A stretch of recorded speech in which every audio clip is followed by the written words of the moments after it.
স্বাগত news hour এক্সট্রায়। Facebook, Twitter, Google plus, Pinterest সহ বিভিন্ন মাধ্যমে প্রতিদিন মানুষ তাদের জীবনের বিভিন্ন অনুষঙ্গ প্রকাশ করছেন। যোগাযোগ ও তথ্য শেয়ারের সবচেয়ে বড় মাধ্যম হিসেবে বাংলাদেশ এগিয়ে এসেছে ফেসবুকে যাদের অ্যাকাউন্ট আছে তারা সব ইস্যুতে নিজের অভিমত প্রকাশ করেন, আবার কখনো সচেতনে, কখনো আবার নিজের অজান্তেই অন্যকে হেয় করা হচ্ছে ফেসবুকেই। অন্যদিকে সাম্প্রতিক সময়ে সামাজিক সাইটের লেখালেখির কারণেই একের পর এক খুন হচ্ছেন ব্লগার এবং অ্যাক্টিভিস্টরা। আজও দুপুরে ঢাকায় বাসায় খুন হয়েছে নিলয় নীল নামের একজন ব্লগার।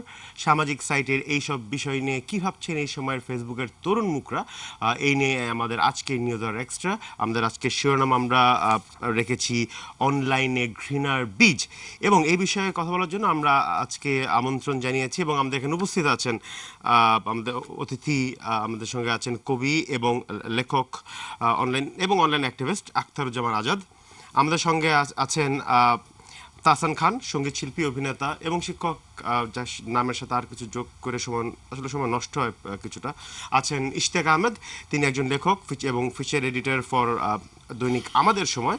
এবং আছেন দীপু জামান, একজন আইটি উদ্যোক্তা এবং অনলাইন অ্যাক্টিভিস্ট। আমরা সরাসরি আমাদের আলোচনায় ফিরে আসি। সবাইকে আবারও স্বাগতম আজকে নিউজ আর এক্সট্রায় আসার জন্য। Thank you very much. তো আমরা যেটা জানি যে অনলাইনটা আসলে ইন্টারনেটটা খুব একটা মজার জায়গা, অসাধারণ জায়গা। খুব মজার সব সাইট আছে। আমরা 9gag থেকে শুরু করে বিভিন্ন রকমের সাইট যেখানে আমরা প্রচুর মজার জিনিস পাওয়া যায়। ইউটিউব একসময় হিউমারের একটা বিশাল খোরাক ছিল। গুগলে হাইয়েস্ট সার্চড মেটেরিয়াল ছিল আসলে হিউমার মেটেরিয়াল। জেরি সাইনফিল্ড বা ফ্রেন্ডস যে টেলিভিশন সিটকমটা ছিল, সিচুয়েশনাল কমেডি, এরা ছিল হচ্ছে হাইয়েস্ট সার্চড মেটেরিয়াল ছিল এক সময়, হয়তো বা আলটা ভিস্টায় বা ওইটাতে। কিন্তু এখন সময় পাল্টে গেছে, ইন্টারনেটের চরিত্রটাই পাল্টে গেছে। আমাদের হাতে হাতে মোবাইল চলে এসেছে এবং সেটার চরিত্রও পাল্টে গেছে। এবং চরিত্রটা পাল্টে যে খুব ভালো চরিত্র হয়েছে আগের থেকে এটা বলাটা একটু মুশকিল। হয়তো বা কিছুটা চরিত্রটা একটু দুশ্চরিত্র হয়েছি আমরা। তার কারণ ফেসবুকে শুধুমাত্র যদি বলি, বাংলায় সবচেয়ে যেটা বললাম যে পপুলার হচ্ছে ফেসবুক মাধ্যম হিসেবে। ফেসবুকে ঢুকলেই বোঝা যায় যে কি পরিমাণ এখানে, মানে যদি অপ্রমিত বাংলায় বলি, কি পরিমাণ গালিগালাজ হয় এখানে। এখানে লেখক আছেন, কবি আছেন, সঙ্গীত শিল্পী আছেন, উদ্যোক্তা আছেন। তারা সবাই জানেন যারা একটুখানি ফেসবুকে অ্যাক্টিভ বা যারা এমনি রিয়েল লাইফে অ্যাক্টিভ, তারা ফেসবুকে আরেকটু অ্যাক্টিভ হবেন, এটাই স্বাভাবিক। কিন্তু সেখানে তাদেরকে প্রচুর গালিগালাজ সহ্য করতে হয়, প্রচুর সহ্য করতে হয়। এবং এই গালি দেওয়ার প্রবণতাটা, এবং বড়দেরকেই গালি বেশি দেওয়া হয়। এবং এই গালি দেওয়ার প্রবণতাটা অনেকেই বলেন যে এটা আমরা পেয়ে গেছি হচ্ছে আমাদের রাজনীতিবিদদের কাছ থেকে। কারণ আমরা সারাক্ষণ শুনি যে তারা নিজেরা গালিগালাজ করছেন, একজন আরেকজনকে গালি দিচ্ছেন। তো সেটা দেখেই আমরা ছোটরা নাকি শিখছি গালি দেওয়া। এবং একই সাথে আবার মিডিয়ার দায়িত্বটাও এখানে চলে আসে কিছুটা, যে মিডিয়া কেন সেই গালিগুলো দেখাচ্ছে এবং কেন আমাদেরকে শিখতে উদ্বুদ্ধ করছে বা শিখতে সহযোগিতা করছে। এই বিষয়ে আজকে তো অতিথিদের সঙ্গে আমরা কথা বলবো। সেই সঙ্গে আমরা স্কাইপে যোগাযোগ করার চেষ্টা করব কার্টুনিস্ট নাসরিন সুলতানা মিতুর সঙ্গে, তার একটি বিখ্যাত কার্টুন নিয়ে, যেটার কারণে তাকে প্রচুর গালিগালাজ শুনতে হয়েছিল, প্রশংসাও সে পেয়েছে সেটার জন্য অনেক। আমি যদি শুরুতেই একটু আমাদের কবি আখতারুজ্জামান আজাদের কাছে আসি। আজাদ, আপনি একজন কবি এবং অনলাইনে, বিশেষ করে ফেসবুকে আপনার কবির মানে কি বল, কবিত্বর দুনিয়াটা ফেসবুকে একটু বিশাল। এবং আপনার এই বলয়টা বেশ বিশাল একটা বলয়ের ভিতরে আপনি বাস করেন এবং তার ভিতরে আপনার প্রচুর ভক্তরা আছেন। এবং একই সাথে আপনার কবিতাতে কিন্তু অনেক সময় অনেক ধরনের আমরা শব্দর ব্যবহার দেখি। আমি ব্যক্তিগতভাবে আপনার কবিতার একজন ভক্ত, এটা শুরুতেই বলে রাখা ভালো। এটা লিখিত প্রমাণও আছে অনেক জায়গায়। তো আপনার কবিতাতে অনেক সময় আমরা বিভিন্ন শব্দ দেখি যেগুলো আসলে সব বয়সী বা সব ধরনের মানুষের জন্য উপযোগী নয়, তারপরে ওগুলা ব্যবহার দেখি। তো এই বিষয়ে আপনি যদি একটু শুরু করতেন। আসলে একটা কবিতায় যে কি ধরনের শব্দ ব্যবহৃত হবে এটা সম্পূর্ণ নির্ভর করে যে কি প্রেক্ষিতে, কি মানসিকতা নিয়ে বা কি মেজাজ নিয়ে আমি কবিতাটা লিখেছিলাম। এবং অন্যের কাছে কবিতার শব্দটা কতটা হজমযোগ্য হলো এটা চিন্তা করে আসলে লেখা যায় না। সম্পূর্ণ নিজের একটা মানসিকতা প্রকাশের জন্য আমার মনের ভেতরে যে অনুভূতিটা আসলো, সেই অনুভূতিটা প্রকাশের জন্য সর্বোত্তম যে শব্দটা আমার কাছে ব্যবহার উপযোগী মনে হয়েছে সেটাই আমি করব। এখন বিষয় হচ্ছে ওই শব্দটা যেন কারো অনুভূতিতে আঘাত না লাগে, কারণ এই অনুভূতিতে জায়গাটা যদি আমি একটু জানতে চাই যে তাহলে কি কবিতাটাকে আপনি ব্যক্তিগত ডায়েরিতে লিখছেন নাকি ফেসবুকে লিখছেন বা নাকি ছাপাচ্ছেন কোথাও, না পত্রিকায় প্রকাশিত এটা হওয়ার জন্য প্রথমে দিচ্ছেন? ব্যক্তিগত ডায়েরিতে লিখে তারপরে যদি মনে হয় যে এটি ফেসবুকে প্রকাশ উপযোগী কিংবা আমি কোনো আমি পত্রিকায় ওইটার কথা পাঠাবো, বলছি যেগুলা প্রকাশিত হয়েছে বা হচ্ছে, পত্রিকায় আসছে বা ফেসবুকে আসছে, সেগুলাতে ব্যবহৃত বিশেষ শব্দ বা ওইটা সচেতনতা সম্পর্কে জানতে চাচ্ছি। কবির ব্যক্তিগত অধিক বা স্বাধীনতা নিয়ে আমার কোনো দ্বিমত নাই, আমি এটার সাথে সম্পূর্ণ, মানে আমি কবির স্বাধীনতার জন্য জীবন দিতে রাজি আছি। লেখার স্বাধীনতা সবারই আছে, হ্যাঁ, ওই তো, তবে ওই প্রকাশের স্বাধীনতাটা যেন অন্যের স্বাধীনতাকে খর্ব না করে, এই মানসিকতাটা সম্পূর্ণ মাথায় রেখেই আমি লেখার চেষ্টা করি। এবং তাতে যদি কেউ আহত হয় তখন আর আসলে আমার তেমন কিছু করার থাকে না, ব্যাপারটা হচ্ছে ঠিক এরকম। আচ্ছা, এই ব্যাপারে আমাদের এখানে তাহসান ভাই আছেন, আপনি অনলাইনে আপনার কোটি কোটি ফ্যান, এমনিও কোটি কোটি ফ্যান, তারপরে অনলাইনেও আপনার প্রচুর ফলোয়ার্স, প্রচুর ফ্যান্স, প্রচুর, তাদের ভিতর থেকে বিভিন্ন রকমের কি বলবো মন্তব্য, বক্তব্য আসে। আপনি কিভাবে হ্যান্ডেল করেন সেটা তো জানবোই আমরা। তবে তার আগে আখতারুজ্জামান আজাদ, তার সঙ্গে আপনার আর কি কোনো দ্বিমত, বা আপনি কি তার সাথে একমত? শুরুতে দ্বিমতে না যাই, নেতিবাচকতার বিরুদ্ধে যেহেতু আমরা কথা বলছি, শুরুতেই কেন বিরুদ্ধাচরণ করব, পরে হয়তো বলতে হলে বলবো। বাট প্রথমে যেটা, আমি এই শোতে এসছি যে কারণে, হেট স্পিচ, আমাকে বলা হয়েছে যে হেট স্পিচ নিয়ে আমরা একটা শো করতে চাচ্ছি, যে ঘৃণা আমরা চারিদিকে খুব বেশি দেখতে পাচ্ছি, স্পেশালি সোশ্যাল মিডিয়াতে।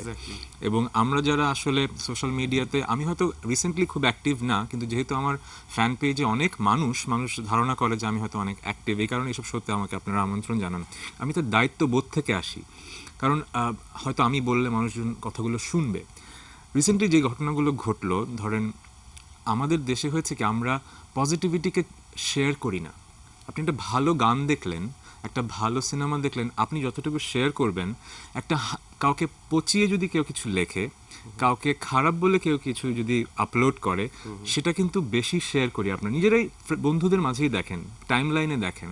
এটা কিন্তু আসলে আমরা অজান্তেই করছি, কারণ সবাই তো তাই করে। কারণ মজা তো পাচ্ছি আমরা কাউকে অকথ্য ভাষায় গালি দিয়ে, মজা তো পাচ্ছি আমরা কাউকে হেয় প্রতিপন্ন করে। সো যেহেতু সবাই করছি, মনে হচ্ছে যে এটাই হয়তো নর্মাল। কিন্তু যদি নাসির ওই প্রতিবাদটা না করতো, আমাদের ক্যাপ্টেন মাশরাফি যদি এই প্রতিবাদটা না করতো, তাহলে কিন্তু এই ব্যাপারটা এত ফোরফ্রন্টে আসতো না। আমরা কিন্তু প্রতিনিয়ত গত অনেক বছর ধরে এগুলো ফেস করে আসছি, কিন্তু আসলে সবার এগেনস্টে মুখ খুলে বলার সাহসটা কিন্তু ওরাই প্রথমে করলো। সো আমরা এখন বুঝতে পারছি যে ছোট ছোট এই যে আমরা নেতিবাচক কথাগুলো বলছি, আমরা যেহেতু সহ্য করে আসছিলাম, এটা একটা ডিসপ্রপোর্শনেটলি বড় একটা আকার ধারণ করেছে, এটা একটা ব্যাধিতে পরিণত হয়েছে। আমরা মনে করি যে আমাদের সবার অধিকার আছে যাকে তাকে নিয়ে নেগেটিভ কিছু বলে ফেলার, কিন্তু বলার আগে একটু চিন্তা করতে হবে কেন বলছি, যাকে নিয়ে বলছি সে কতটুকু হার্ট হতে পারে। যেমন নাসির কতটুকু হার্ট হয়েছে সেটা আমরা বুঝতে পেরেছি, কিন্তু এর আগে কি নাসিরের পেজে এরকম খারাপ লেখা হয়নি? হয়েছে, কিন্তু সে তো একজন পাবলিক ফিগার। আমরা পাবলিক ফিগাররা আমরা জানি পৃথিবীর সবাইকে আমরা খুশি করতে পারবো না। এই পৃথিবীতে এখন 735 কোটি মানুষ আছে, একজন মানুষের নাম বলতে পারবেন যে সবার কাছে সর্বগ্রহণযোগ্য? নেই। তো আমরা কিন্তু বুঝি আমরা সবাইকে খুশি করতে পারবো না, কিন্তু একজন নাসিরের বোন, সে তো একজন প্রাইভেট ফিগার, ওর তো ওই ম্যাচুরিটিটা আসেনি। সো ও তো নিশ্চয়ই ব্যাপারটা নিতে পারেনি, এবং সেই কষ্টটাই কিন্তু প্রতিফলিত হয়েছে নাসিরের স্টেটাসে। আমাদের যেটা আমি জানাতে যাচ্ছি এক কথায়, আমরা পাবলিক ফিগার এটা নিয়ে ইউজ টু। সো আমাকে হয়তো 10 লাখ ভালো কমেন্ট পড়বে, 1000 হয়তো খারাপ কমেন্ট পড়বে, আমি ইউজ টু। কিন্তু একজন সাধারণ মানুষ এই যে এত নেগেটিভিটি যখন ছড়াচ্ছে, তাদের মাঝে কিন্তু অনেক বিরূপ প্রতিক্রিয়া হয়। সো যেটা আমি এবং আপনি যেটা বলছেন আর কি, যে এই জিনিসটা কিন্তু একসময় বাড়তে বাড়তে একটা খুবই বিশাল রূপ নেয়, এবং এখন আমরা যেটা দেখছি দিনের পর দিন একের পর এক হত্যা হচ্ছে এবং এসব ব্যাপার নেই। তো আই থিংক এটা খুব সেনসিটিভ ইস্যু। এটা নিয়ে বলতে গেলে দুই দিকই দেখতে হবে। মুক্ত চিন্তার নামে যেরকম ধর্মকে নিয়ে খারাপ কথা বলার অধিকার কারণেই, আবার কাউকে হত্যা করার অধিকারও কাউকে নেই। এক্স্যাক্টলি, আমি এটাই বলছি যে, মানে আমি যেটা বলতে চাচ্ছি যে এখানে আসলে বিষয়টা কি, এখানে ধর্ম না কবিতা না বোন, এটা বিষয়টা এটা না। বিষয়টা হচ্ছে যে আমরা চলে যাচ্ছি নেগেটিভিটি, মানে নেগেটিভিটিটা চলে যাচ্ছে হত্যার পর্যায়ে। সেটা হচ্ছে ব্যাপার। যেমন নাসিরের ব্যাপারটা যখন আসতেন, এটা নিয়ে আমাদের একটু কথা বলার ইচ্ছে ছিল, যেটা মানে খুবই দুঃখ, মানে আমরা ভাবতেই লজ্জা লাগে যে আসলে জাতি হিসেবে আমরা কতটুকু, মানে কি বলবো, নির্লজ্জ। এটা ভাবতেই আমার লজ্জা লাগে। হ্যাঁ, যাই এখন হোক, এটাকে কিভাবে আমরা ট্যাকেল করবো, আমি খুব অল্প কথায় বলি। আমরা তো জনে জনে ধরে ধরে তো আমরা আসলে বদলাতে পারবো না মানুষ। So আমি যেটা করি, আমার উপর যখন এরকম দেখি যে একজন মানুষ কিছুটা লিখলেন, আমি একজন সৃষ্টিশীল মানুষ, আমি সৃষ্টির কাজ করি, অকারণে আমাকে যদি কেউ বকা দেন, আমি জাস্ট মনে মনে বলি যে পরশ্রী কাতর পরজীবী কীট। So এটা বলে আমি জিনিসটা ভুলে যাই। হয় কি, আমার মাঝে নেগেটিভিটা সে যেটা দিল, আমি জাস্ট একটু রিপ্লাই মনে মনে দিয়ে ভুলে গেলাম। এটা আমার মেকানিজম। এখন প্রত্যেকটা মানুষের কিন্তু এক একটা মেকানিজম আছে। আমি যদি ধরে ধরে তাকে রিপ্লাই দিতে যাই, যেরকম কয়েকদিন আগে আমি একটা স্টেটাসে একটা ইংরেজি শব্দ ইউজ করেছি, যেটা একটা ইংরেজি শব্দ। একজন ব্লগার, সে নিজেকে অনেক বড় ব্লগার ভাবেন, সে লিখলেন যে উনি তো একটা ভুল ইংরেজি শব্দ ইউজ করেছেন। এখন আমি কি তাকে রিপ্লাই দেব? আমার তো আসলে অনেক কাজ আছে, আমার তো এত সময় নেই ধরে ধরে রিপ্লাই দিতে হবে। আমি জাস্ট তাকে ওই শব্দটা বলে চুপ হয়ে গেলাম। এখন আমি যে শব্দটা ইউজ করেছি, এটা যে যে আসলে একটা ইংরেজি শব্দ, সেটা তো আমার জনগণ বলতে হবে না। সো এটা আমার মেকানিজম। যেটা আমি সবাইকে বলবো যে নেগেটিভিটি যখন চারিদিকে থাকবে, সেটা নেগেটিভিটি দিয়ে অ্যাটাক করবেন না। আচ্ছা, কিন্তু আপনাকে তারা কেউ নেগেটিভ negativity বললে, ব্যাপারটা- আপনি নেগেটিভ না বলে আপনি সেটাকে থামিয়ে দেন। এটাই হচ্ছে আমার স্ট্র্যাটেজি। ওকে, আচ্ছা, এই স্ট্র্যাটেজি নিয়ে যদি ইশতিয়ার কাছে আসি, আমি একটু ইশতিয়াক, সবাই মানে নেগেটিভ এটা যারা দিচ্ছে, মানে ভাইবটা যারা তৈরি করছে অনলাইনে, তারা সবাই একসাথে করছে। এদিকে তাহসান যেটা বলছে, সে তার নিজের জায়গায় দাঁড়িয়ে তার মতো করে এটাকে ফেস করছে। আপনি কি মনে করেন, কিভাবে আসলে এই যে নেগেটিভিটিটা, মানে এই ঘৃণার ব্যাপারটা অনলাইনে, এটাকে মোকাবেলা করার উপায়টা কি হতে পারে? এটা আসলে মোকাবেলা করার মানে আপনি কতটা দূর পর্যন্ত যেতে পারবেন, সেটা আদৌ আমাদের সম্ভব কিনা। আজকে ধরেন আমাদের বিষয়টা একটু অন্যদিকে চলে যায়, যে আজকে আমাদের ইন্টারনেটের যে সহজলভ্যতা, আপনার গ্রামের একটা ছেলে আজকে আপনি দেখবেন, আগে আমি যে কোনো জায়গায় রাস্তায় শুনতাম যে নতুন প্যাকেজ এসেছে, কোনটার কল রেট কম, কোনটারই। এখন হচ্ছে যে সে কত এমবি পাচ্ছে, তার মানে হচ্ছে এটা এত বেশি। এখন আমার সামনে একটা খাতা দিয়ে দিলাম, আমাকে বলা হলো না যে এটা বাংলা খাতা না ইংলিশ খাতা বা এই গণিতের খাতা। আমাকে একটা খাতা খুলে দেওয়া হয়েছে, আমি এখন যা খুশি তা লিখছি। এখন রুল টানার মধ্যে বাংলা এবং ইংরেজির যে পার্থক্য ছিল আমাদের ছোটবেলায়, ফেসবুকের জায়গাটা হচ্ছে কি আমাদের এই জায়গাটা ভুলে যায়। আজকে আমি দেখলাম তাহসান ভাই যে কথা বললো, আজকে আমি দেখলাম যে তাহসান ভাই সবাই প্রশংসা করতেছে, আমি একটু একটা আপনি তো এইরকম বলে আমি যখন এটা লিখলাম, হয়তো সেখানে আরো 3-4টা লাইক পড়লো।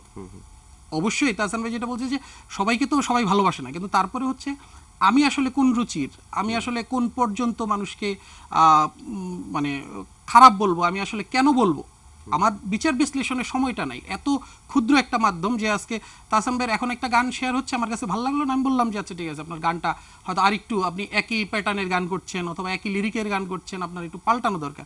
কিন্তু ব্যক্তি তাহসান কেমন, উনি কেমন করে হাঁটেন, এটা তো আমাদের বিবেচনার বিষয় না। আচ্ছা, আমি যে জানতে চাচ্ছি আসলে কি এটা তাহসান শুধু তো বাংলাদেশে একমাত্র তাহসানই গান না, করে এমন না। আমি ওনার ধরেন উদাহরণ তাহসানও দিয়েছি। গান করেন, আবার ধরেন সে ফর এক্সাম্পল মিলাও গান করে। তো তাহসানের গানটা আপনার ভালো লাগেনি, হয়তো মিলার গানটা ভালো লেগেছে। আপনার কি উচিত তখন আপনার মানে একজন অনলাইনের সচেতন কি বলবো, অ্যাক্টিভিস্ট ঠিক না, মানে একজন অনলাইনের মানুষ হিসেবে আপনার কি করা উচিত? তাহসানের ওয়ালে যে লেখা উচিত যে আপনার গানটা কোনো জাতের হয়নি, নাকি মিলার এখানে যে বলা উচিত যে আপনার গানটা খুব ভালো লেগেছে, নাকি দুটোই করা উচিত, নাকি কোনোটাই করা আমি উচিত যেটা না? বলতে চাচ্ছি যে বিষয়টা হচ্ছে আমাদের ব্যবহারের জায়গাটা, আমরা আসলে কোন জিনিসটা ব্যবহার করবো এবং আমি আসলে কেন লিখবো। মানে আমাদের ব্যবহারের জায়গাটা হচ্ছে, যেমন নাসিরের কথাটা আসলে, আমাদের ক্রিকেটার, আমরা নাসিরকে সমালোচনা করতে পারি, আপনি গত ম্যাচে ভালো খেলেননি, আপনি আগামীতে খেলা উচিত, কিন্তু নাসিরের বোন তো এখানে আসলে ইসের জায়গাটাতে নাই, তাকে নিয়ে আমরা যে কমেন্ট করলাম, আলটিমেটলি আমাদের যা হচ্ছে, আমাদের হচ্ছে শিক্ষার জায়গাটা খুব কম। এবং মানে আমার যেটা মনে হয় যে একটা জাতি হচ্ছে দুই রকম, যে উচ্চশিক্ষিত হলে একটা জাতি ধরেন আপনি করতে পারবেন যে তারা এগিয়ে যাবে, এবং শিক্ষাহীন থাকলে আপনি বলতে পারবেন যে তাদের হয়তো উন্নতি অনেক সময়। আমরা হচ্ছে কি সবাই স্বল্প শিক্ষিত হয়ে গেছি, যার কারণে ব্যবহারের জায়গাটা বা কোনটা আসলে কিভাবে ইউজ করব সেই জায়গাটা ভুলে যাচ্ছি, এবং যে কারণে আমাদের এই সময়টা হচ্ছে, এবং আমরা সবাই সবার মতো রাজা হয়ে যাচ্ছি। আমাদের যে একটা সামাজিক বিষয় আছে, আমার একটা কথায় যে তাহসান ভাই আঘাত পেতে পারে, এই বিবেচনা বোধটা ভুলে যাচ্ছি। আচ্ছা, এই জায়গায় আমরা আসি যদি একটু দীপু জামানের সঙ্গে, একজন আইটি উদ্যোক্তা এবং অনলাইন অ্যাক্টিভিস্ট। দীপু খুব সম্প্রীত যেটা বললো, ইশতিয়াকের কথার সাথে মিলিয়ে বলতে চাই, ও যেটা বললো যে কিছুদিন আগেও তো আপনি বাইরে থেকে পড়াশোনা করে এসেছেন, তো শিক্ষার ক্ষেত্রে আপনার যে সার্কেল অনলাইনে, হ্যাঁ, আপনার যে সার্কেল, এই সার্কেলটাকে আপনি কিভাবে দেখেন? এর ভিতরে ঘৃণা কতটুকু, ভালোবাসা কতটুকু আপনি আপনি আপনি কি দেখেন? সার্কেল বলতে বোঝাচ্ছেন ফ্রেন্ডস অ্যান্ড ফলোয়ার্স? জি। আচ্ছা, ওয়েল, যখন আমি ইউএসএ তে ছিলাম তো তখন আমি বেসিক্যালি শাহবাগের ঘটনাটার সময় তখন আমি বেশ রাজনৈতিকভাবে বেশ অ্যাক্টিভ হয়ে যাই এবং রাজনীতির সাথে রিলেটেড পোস্টে দিতে থাকি ওই ঘটনার সাথে মিল রেখে। তো আমি খেয়াল করে দেখলাম যে পাল্টাপাল্টি বেশ আহ, সাড়া পাওয়া যাচ্ছে। কেউ আমাকে বলছে যে আমি রাজাকার, আবার কেউ আমাকে বলছে নাস্তিক। দুইটা কিন্তু পুরাই বিপরীত অর্থে। কিন্তু আমি যেটা প্রকাশ করতাম সেটা হচ্ছে আমার কাছে যেটা সত্য মনে হয়, আমার কাছে যেটা রাইট মনে হয়, আমি সেটাই প্রকাশ করতাম। বাট আমাদের দেশের আমি মানে বলতে অনেক লজ্জা পাচ্ছি যে আমাদের দেশের ম্যাক্সিমাম মানুষজন হচ্ছে তারা যেটা মনে করেন, তারা যেটা চিন্তা করেন সেটার বাইরে তারা কোনো কিছুকেই প্রাধান্য দিতে চান না। মনে করেন আমি রাইট, হি ইজ রং। তো এই জন্য আমি যেটা ফেস করতাম যে অনেক হেট স্পিচ যেটাকে বলে, ওইটা আমি পেতাম।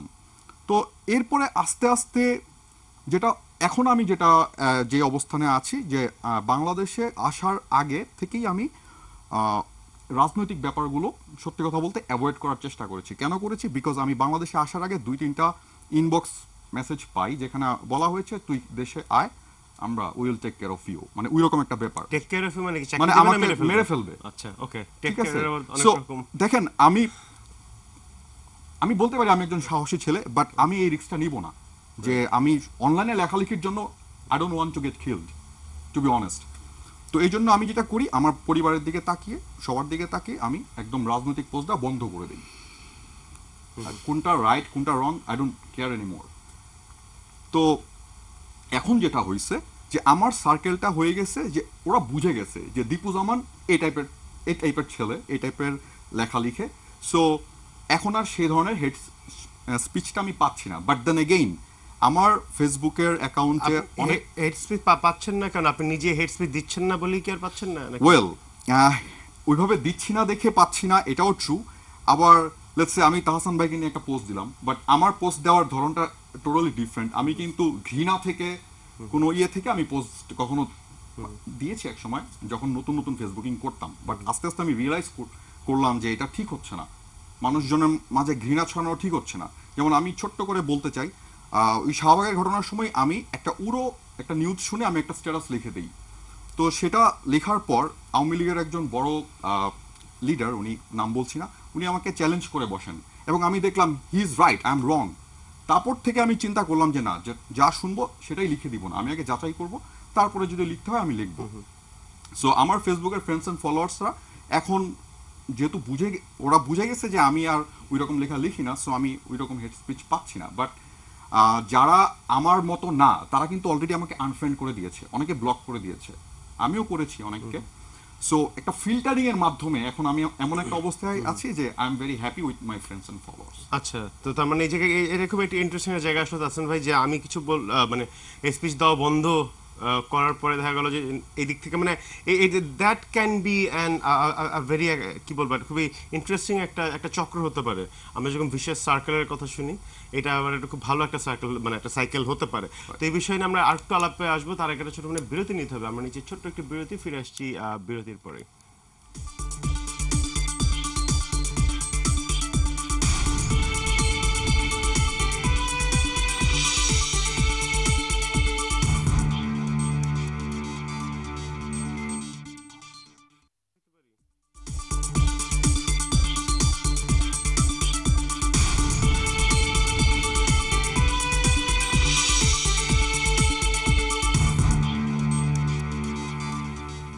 আপনাদেরকে আবারও স্বাগতম নিউজ আর এক্সট্রা। আমি অনেক খান আজ আছি আপনাদের সঙ্গে। আমাদের আজকের বিষয় হচ্ছে গিয়ে অনলাইনে ঘৃণার বীজ, এবং এই বিষয়ে আমাদের সঙ্গে অতিথি হিসাবে আজকে আছেন আখতারুজ্জামান আজাদ, কবি এবং অনলাইন অ্যাক্টিভিস্ট, আছেন তাহসান খান, যিনি সঙ্গীত শিল্পী, অভিনেতা এবং একজন শিক্ষক, আছেন ইশতিয়াক আহমেদ, কবি এবং ফিচার এডিটর দৈনিক আমাদের সময়ের, এবং আছেন দীপু জামান, একজন আইটি উদ্যোক্তা এবং অনলাইন অ্যাক্টিভিস্ট। আমরা স্কাইপে চেষ্টা করছিলাম ধরতে আমরা তাকে ধরতেও পেরেছিলাম, আমাদের কার্টুনিস্ট নাসরিন সুলতানা মিতুকে, যিনি রাজশাহী ইউনিভার্সিটির একজন প্রভাষক, কিন্তু তার ওখানে বিদ্যুৎ চলে গেছে বলে তাকে আমরা এই মুহূর্তে হারিয়ে ফেলেছি।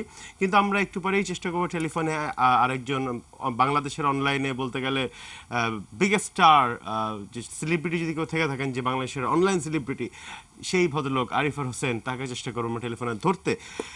সে তাকে ধরতে পারার আগে যদি একটু আমরা অফ এয়ারে যে আলোচনায় ছিলাম এখানে একটু আসি, যে দীপুজামান আপনি বলছিলেন যে ইনফ্যাক্ট আপনি নিজেও তাহসান ভাইকে নিয়ে একসময় একটা ট্রল বানিয়েছিলেন, তাকে নিয়ে মজা করেছেন। ইটস নট হেট, আমরা অনেক সময় হেইট এবং কি বলে মনে করছি যে মজা করছি, কিন্তু আসলে কিন্তু এটাই হয়তো বা ঘৃণা। তো ওইটা যদি একটু শেয়ার করেন যে কেন কেন কেন করেছিলেন আপনি তাহসানকে নিয়ে। আপনি তাহসানের গান হয়তো পছন্দ করেন না, ফাইন, আমিও করি না, খালি একটা গান ছাড়া, ওই সে খবর আমি রাখি, ওই গানটা ছাড়া। না, প্রথমেই বলি যে তাহসান ভাই যখন ব্ল্যাকের সিঙ্গার ছিলেন, আমি ব্ল্যাকের কোনো শো আমি তখন মিস করিনি, because black was my favourite band. তো ওইভাবে তাহসান ভাইয়ের আমি কিন্তু একজন ফ্যান। তো একটা সময় বেসিক্যালি বাইরে থাকার সময়, তো তখন ধরেন কি করতাম, সারাদিন কিন্তু যে ক্লাস অথবা কাজ ছাড়া বাসায় থাকতাম। সো অনলাইনই ছিল ভরসা। আমি ওই দিন হিসাব করে দেখলাম যে আমি তখন দিনে গড়ে 15 থেকে 20টা স্ট্যাটাস দিতাম, বিকজ আমার আর কোনো কিছু করার নাই। তো তখন যেই ব্যাপারগুলো হয়েছে, বিভিন্ন ব্যাপারে লিখতে গিয়ে আপনার ব্যাপারে একবার একটা ট্রল করলাম, বাট ইটস নট হেট, অনেক ভাই যেটা বললো জাস্ট মজা করার জন্য। তো তখন আমার কিছু মেয়ে ফ্রেন্ডস অ্যান্ড ফলোয়ারদের রিয়েকশন দেখলাম। তো দেখে না, তারা আমাকে ট্রলটা না বুঝে তারা আমাকে ব্যক্তিগতভাবে বেশ আক্রমণ করলো, এবং আপনি শুনলে অবাক হবেন, শুধুমাত্র আপনাকে নিয়ে একটু মজা করার জন্য আমাকে অনেকে আনফ্রেন্ড করে দিছে, অনেকে ব্লকও করে দিছে। তো ইট ওয়াজ লাইক, মানে এটা কেন, মানে একটু মজা করছি আমি তো, এটা তো পার্সোনালি কোনো ক্ল্যাশ আমি আপনার সাথে তো আমার জানি নেই। না আপনি কি লিখেছিলেন, কিন্তু Right. দুটা কারণে জিনিসটা হয়। একটা হয়তো একটা ছেলে লিখতে পারে কারণ সে হয়তো একটা মেয়েকে পছন্দ করে, সে হয়তো আমার ছবিটা ওয়ালপেপার দিয়ে রেখেছে। সো আমি হলেও কিন্তু ওই ছেলের মতোই ফিল করতাম। ঈর্ষা তো একটা কমন একটা আপনার একটা গানও আছে ঈর্ষা। হ্যাঁ। সো আমি ওই ছেলেটাকে মোটেও দোষ দিই না যে সে এই কারণে যদি আমাকে একটু গালিগালাজ করে। কিন্তু আমি যেটা অপছন্দ করি, আজকাল দেখছি যে সবাই তো আসলে যশ খ্যাতি পছন্দ করে, একটু সুন্দর চটকদারি লেখা লিখে অনেকে ফেমাস হয়ে যাচ্ছি। এখন আরিফার হোসেনের মতো জ্ঞানগর্ভ লেখা তো সবার মাথা থেকে আসছে না। সো আমরা যেটা করি, অন্যকে পুঁজি করে, যেটাকে বললাম পরজীবী কীট, এই ধরনের মানুষ বেড়ে যাচ্ছে। সো একজন সেলিব্রিটিকে নিয়ে যদি একটু আজে বাজে একটা কমেন্ট করি, তখন হবে কি, ওই স্টেটাসটা লাইক হবে বেশি, শেয়ার হবে বেশি। কারণ কি, দুপক্ষ তৈরি হয়ে যাবে, আর যখনই একটা কিছুতে দুপক্ষ তৈরি হয়ে যায় তখনই সেটা নিয়ে কথাবার্তা বেশি হবে। এবং আমরা খুব এত দ্রুত আমরা দুই ভাগে ভাগ হতে পারি, এটা মানে রেকর্ড আর কোথাও নাই। আক্তার যেমন আজাদ, আপনার সাথে অনেক কথা হচ্ছে না, ছোট্ট করে একটু কথা বলবো আপনার সাথে একটা। সেটা হচ্ছে কি, এই যে কথাটা বললো, যেমন একটু আগে দীপু যেটা বললো, এবং তার জব যে তাহসান, যে জবটা দিলেন তাহসান ভাই, যে দীপু সেটা বোঝা গেল আসলে অলস মস্তিষ্ক যে আসলেই শয়তানের বাসা, তার কোনো কাজ থাকতো না বলে সে এটা করলো, জাস্ট একটা এক্সপেরিমেন্টাল একটা জিনিস করলো। কিন্তু এইটা তাহসানকে কতক্ষণ ইফেক্ট করলো সেটা কিন্তু তার ব্যাক অফ দ্য মাইন্ডে ছিল না, সে কিন্তু ভাবেওনি। সে দেখতে চেয়েছে যে তার বন্ধুদের কি না, রিয়াকশন হয়। শুধুমাত্র অলস মস্তিষ্ক না, একটু ডিফারেন্ট হওয়ার চিন্তা। যেমন একটু আগে আপনি বললেন আমি একটা গান শুনেছি, আমি গত 12 না, বছরে একটা গান শুনিনি অসংখ্য না। হিট আমি গান। বলেছি একটা আমাকে গান শেষ আমার করতে দেন সবচেয়ে প্রিয়। আনিক সাহেব, নো, একটা গান একটু শেষ সবচেয়ে করতে দেন। প্রিয়। আপনি না, বলেছেন আপনি জোর করে আমাকে আপনার হিরো বানাতে পারবেন না। আমি আপনার ফ্যান। আমি বলছি যে আপনি আমার ফ্যান, কিন্তু আপনি এই যে বলে একটা ভাব নিলেন হ্যাঁ। যে আপনার একটা গান আমি শুনেছি, আমার তো অনেক গান আছে, অনেক গানই মানুষ পছন্দ করে। এই কথাটা বলে আপনি হলেন কি একটু আলাদা হয়ে গেলাম। না, এই জায়গাটা আপনি কারণে ভুল কিন্তু বুঝেছেন মানুষ আমাকে। এখানে আপনি ঘৃণাটা আমাকে ব্যক্তিগত ছড়ায়। আক্রমণ করেছেন। আমি আপনিও প্রচুর কিন্তু গান করেছেন। শুনেছি, কিন্তু আপনার ওই একটা গান আমার খুবই মানে যদি আমি টপ কিন্তু 10 আমার আপনার প্রিয় গানের বলার তালিকা করি, ধরনটা যেরকম তার ছিল, ভিতরে সেটা থাকবে। আপনি যেভাবে ওনাকে বলেন অলস মস্তিষ্ক শয়তানের আড্ডা, আপনি কিন্তু ওনাকে শয়তানের মতো বলে ফেলেন, which is not না, right. উনি যেটা সেরকম বললেন যে আমি আমার কোনো আপনাকে কাজ একইভাবে ছিল না, বলতে তো পারি। ওই অলস মস্তিষ্কটা সো নেগেটিভিটিটা হয় কি, আমরা ওই যে আপনি যেভাবে বললেন এভাবেই ছড়িয়ে দিচ্ছি, এটাই আমাদের বন্ধ করতে হবে। মানে একে অপরকে রেসপেক্ট করা শিখতে হবে। যেরকম উনি আমাকে কি সুন্দর করে বোঝালেন, আমি কিন্তু ব্যাপারটাতে মাইন্ড করিনি, আমিও অনেকে এখনো রেসপেক্ট করি, আমি আপনাকে রেসপেক্ট করি। কিন্তু আমরা যেটা করছি, যে ছোট ছোট কাজগুলো আমরা টেকিং ইট ফর গ্রান্টেড, যেভাবে একজনকে নিয়ে কথা বলা যায়, এভাবে একজনকে নিয়ে উল্টাপাল্টা লেখা যায়, এটাই আমাদেরকে আজকের আলোচনার তো এটাই উদ্দেশ্য। আমরা মানুষকে এটাই বোঝাবো যে কাউকে আসলে অকারণে হেয় প্রতিপন্ন করব না, যেটা আমাদের সহজাত একটা প্রবৃত্তি হয়ে গেছে, যে অন্যকে একটু অলস মস্তিষ্ক থেকে করছি, অথবা সবাই যেহেতু পছন্দ করে একটা খারাপ কথা বলে দিই, এটা আমার এক্স্যাক্টলি। এই জায়গাটা আমি আজাদের শুরুতে, আজাদ যে ব্যাপারটা যে জায়গাটা আমরা ছিলাম, আমি যেটা তাহসান ভাইকে বলেছিলাম যে যে তার একটা গান আছে আমার মানে খুবই প্রিয়, এটা সে এটা ছিল আমার ডেলিভারি এন্ড, কিন্তু রিসিপিয়েন্ট এন্ড তাহসান খান উনি কিন্তু বুঝেছেন যে তার অন্য গানগুলো আমি খুব একটা পাত্তা দিচ্ছি না, একটা গান কি একটা জাতের একটা গান হয়েছে।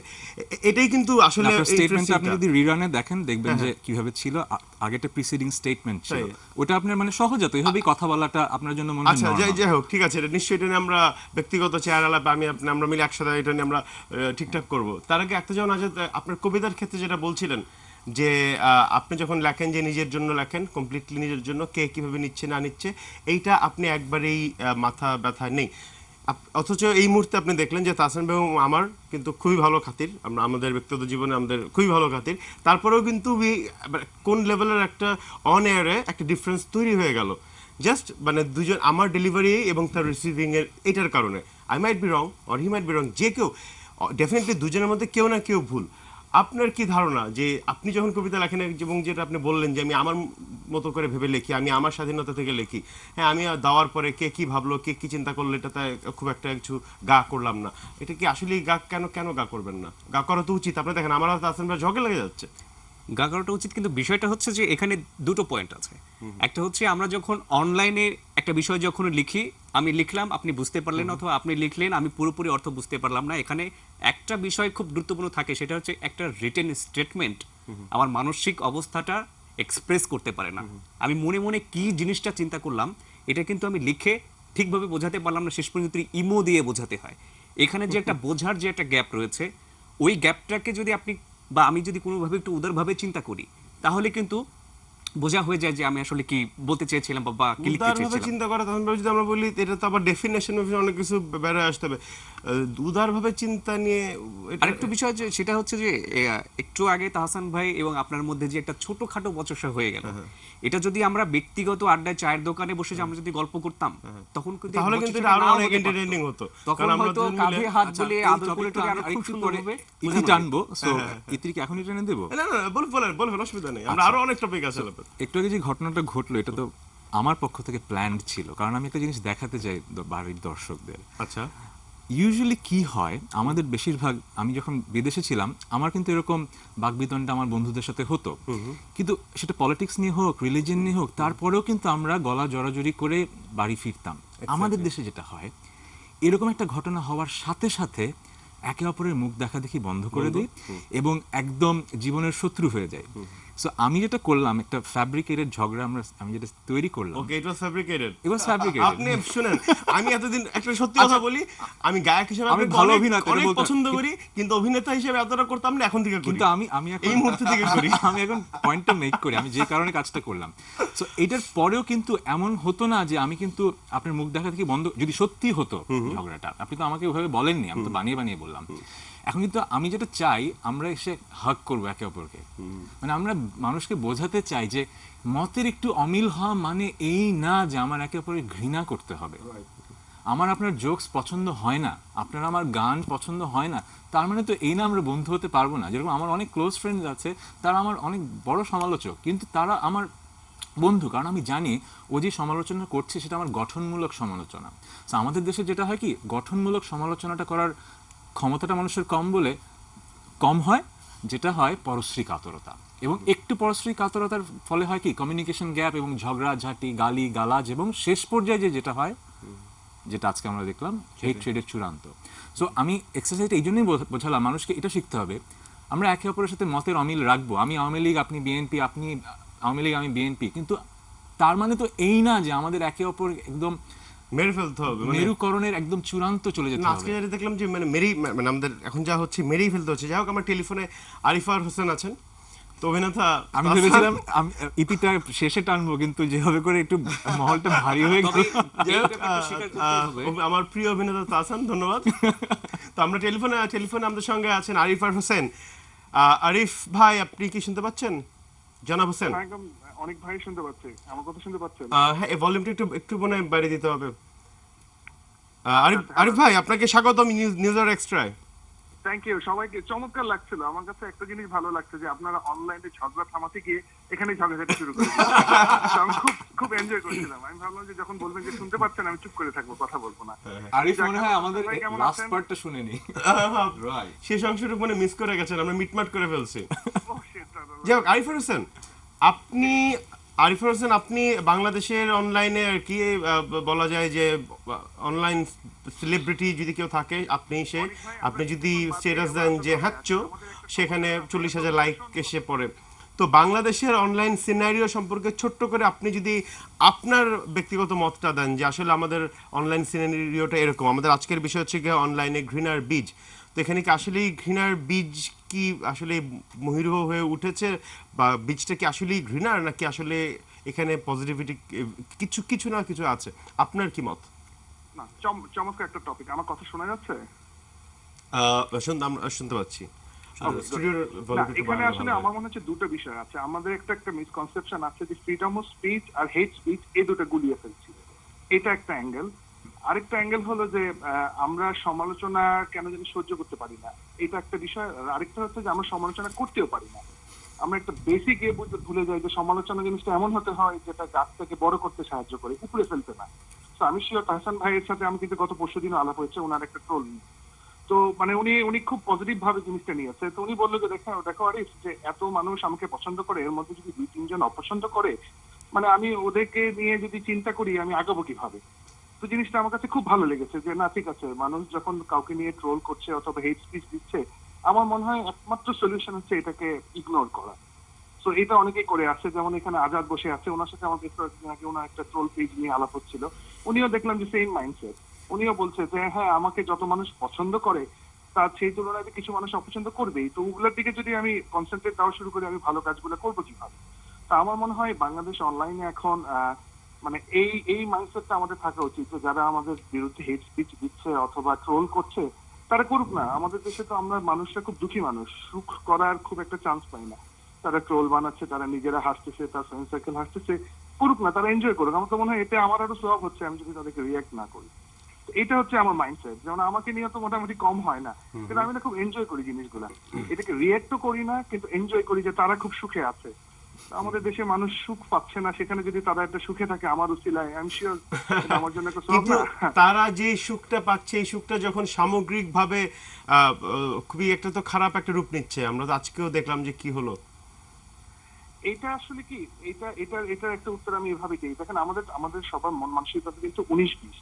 আমি আপনার কথা বলছি, দীপুর কথা বলছি, ইশতিয়াক যারা যে বসে আছে তার কথা বলছি। 19-20-এর বেশি ডিফারেন্সটা হবে না। কিন্তু যারা এই কাজগুলো করছে তাদের সাথে দেখা যাবে আমাদের চিন্তাধারাটা প্রচুর যায়।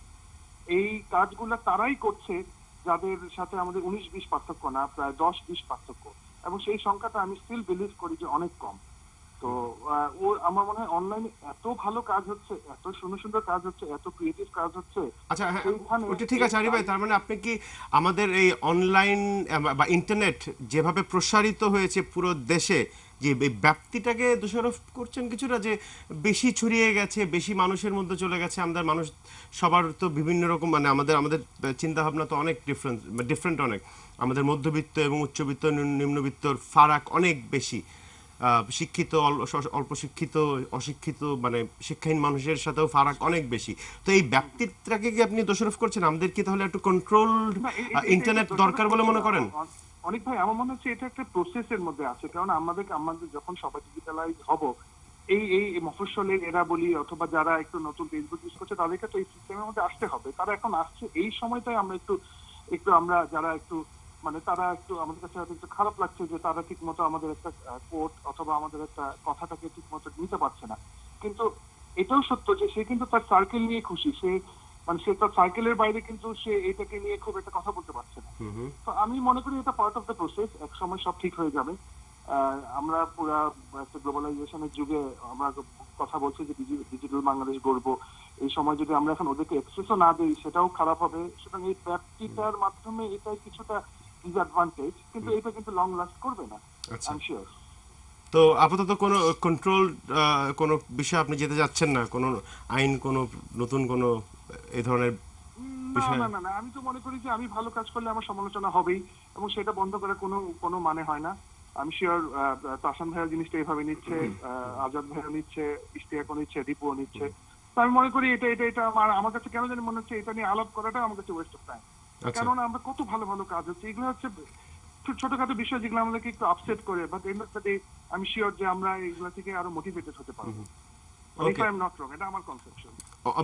আপনাকে অশেষ ধন্যবাদ আরিফার হোসেন আমাদের সাথে যোগ দেওয়ার জন্য। যদি আপনাকে আমন্ত্রণ জানিয়েছিলাম আমাদের এই স্টুডিওতে, আপনি আসেননি, এবং স্কাইপে বললাম তাতেও উনি আসলেন না, এবং একমাত্র টেলিফোনে আসলেন। এ থেকে আমরা কি ফলাফল, মানে আমরা বটম লাইনটা কি টানতে পারি? তার চেহারা খারাপ, এটা ছাড়া আর কোনো কারণ থাকতে পারে না। এইভাবে করেই কিন্তু ঘৃণাটা জন্মায় না, তাই না? সে এখানে নাই, যেটা খুব ভেবেচিন্তে কথা বলবে ভদ্রলোক আমার সাথে। আর আর এরকম অভিনয় হবে না। আচ্ছা, যেটা বলছিলেন আরিফার হোসেন, মানে ওনার চিন্তাধারা আমার খুবই আমি পছন্দ করি। হেট স্পিচ আর ফ্রিডম অফ স্পিচ অসাধারণ একটা কথা, কিন্তু আমরা কিন্তু গুলিয়ে ফেলি। মানে আমার যা ইচ্ছে তাই বলার অধিকার আছে, তার মানে এই না আমি ঘৃণা ছড়াবো। একটু আগে শুরুতে যেটা বললাম, আমার যেরকম মুক্ত চিন্তার নামে কোনো ধর্মের সমালোচনা করার অধিকার নেই, আবার ধর্মের নাম নিয়েও কিন্তু আমার কাউকে খুন করার অধিকার নেই।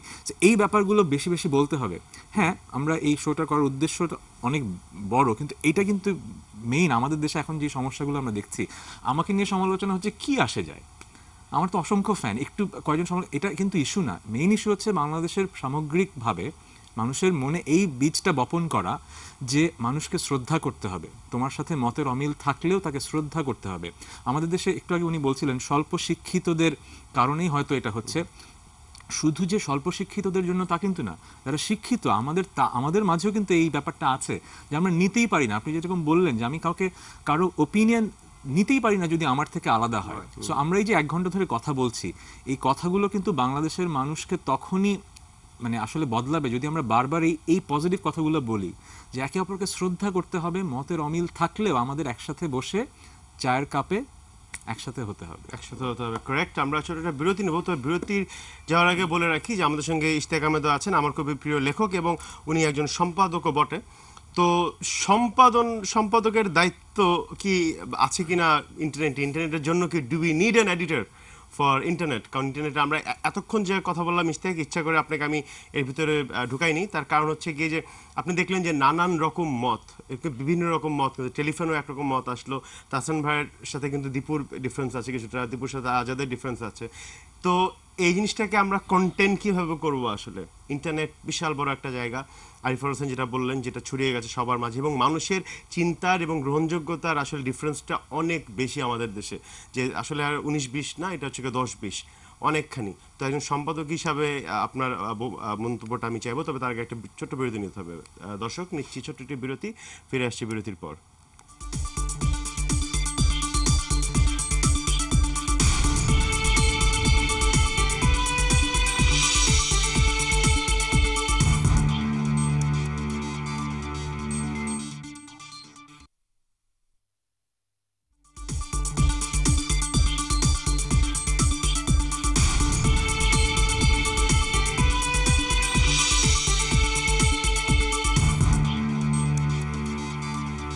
ফিরে এলাম নিউজ আওয়ার এক্সট্রা। আমি অনেক খান আছি আপনাদের সঙ্গে, এবং আমাদের সঙ্গে আজকে আছেন কবি আখতারুজ্জামান আজাদ, আছেন তাহসান খান সঙ্গীত শিল্পী এবং আমার প্রিয় অভিনেতা, আছেন ইশতিয়াক আহমেদ আমাদের সময়ের ফিচার এডিটর এবং একজন লেখক, এবং দীপুজামান আইটি উদ্যোক্তা এবং অনলাইন অ্যাক্টিভিস্ট। আমরা একটু আজাদ আপনার কাছে আসি। কবি, আপনিও এই তরুণ সম্প্রদায়ের ভিতরে আমার definitely one of the most favourite poets, অসাধারণ লেখেন আপনি। আপনার কাছে জানতে চাই, অনলাইনে আপনি প্রচণ্ড অ্যাক্টিভ আপনি অনলাইনে, আপনার বলতে গেলে আপনি প্রিন্ট মিডিয়া থেকে আপনার অনলাইন মিডিয়াতে, যে কারণে আমি মূলত আপনাকে অপছন্দ করার কয়েকটা কারণের মধ্যে একটা হচ্ছে কি এটা, যে অনলাইন মানে প্রেস মিডিয়ার থেকে আপনি অনলাইন মিডিয়াকে মূল্য বেশি দেন। তো আপনি বলেন যে মানুষ কেন গালিগালাজ করে অনলাইনে? গালিগালাজের বিভিন্ন রকমের তরিকা আছে এবং বিভিন্ন রকমের কারণ আছে।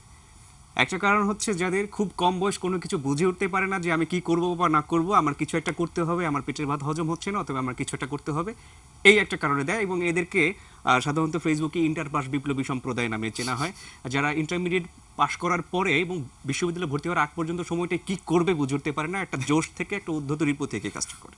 আরেক ধরনের মানুষ কাজটা করে, সেটা হচ্ছে শব্দভাণ্ডার সীমিত, কি কথা বলবে তা সে বুঝতে পারে না, কিন্তু ছোটবেলা থেকে যে কিছু অশালীন বা কিছু গালিগালাজ তারা শিখে এসেছেন, ওই কয়টা শব্দের টেমপ্লেটের মতো করে সব জায়গায় কপি পেস্ট করে যান, এটা একটা।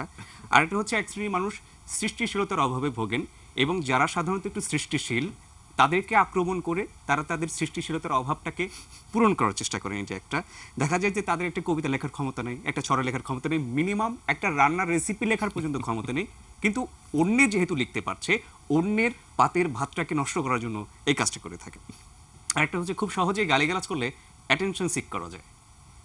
একটা 10টা ভালো কথা বললে, তাহসান ভাইও যেটা বলেছিলেন যে 10টা ভালো কথা বললে কেউ কিন্তু শুনবে না, কিন্তু যখনই আমি একটা অশালীন শব্দ ব্যবহার করব তখন লোকজন ধরে নেবে যে ছেলেটা খুব সাহসী।